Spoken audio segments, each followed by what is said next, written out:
के जेनजीको आन्दोलन हिजो सदनमा महाअभियोग दर्ता भएका प्रधान न्यायाधीशलाई प्रधानमन्त्री बनाउनको लागि जेनजीको आन्दोलन हो।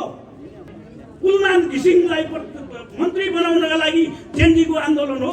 जेनजीले आफ्नो रगत बगाएका हुन्। यो देशको भ्रष्टाचार अन्त होस्, यो देशको कुरीति अन्त होस्, यो देशको शिक्षा स्वास्थ्य रोजगारी कायम होस् भन्ने उनीहरूको माग थियो। अब कसले गर्छ त यो रोजगारी कसले दिने, शिक्षा कसले सुधार्ने, उद्योग धन्दा कल कारखाना स्थापना गर र अनि देशमै रोजगारीको व्यवस्था हुन्छ भनेको थियो।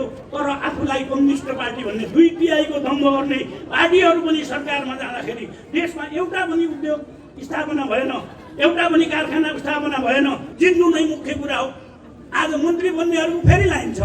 अब जेनजीहरूको माग हो अरे हामी मन्त्री हुनु, जेनजीहरूको माग हो अरे। जेनजीहरूको माग कसैलाई मन्त्री बनाउनु हो। मन्त्री बन्नका लागि आज लाइनमा छन्, रङ्ग्याइरहेका छन्। हामी पनि मन्त्री दियो भने चलाउन सक्छौँ, विश्वास गर्यो भने चलाउन सक्छौँ भनेर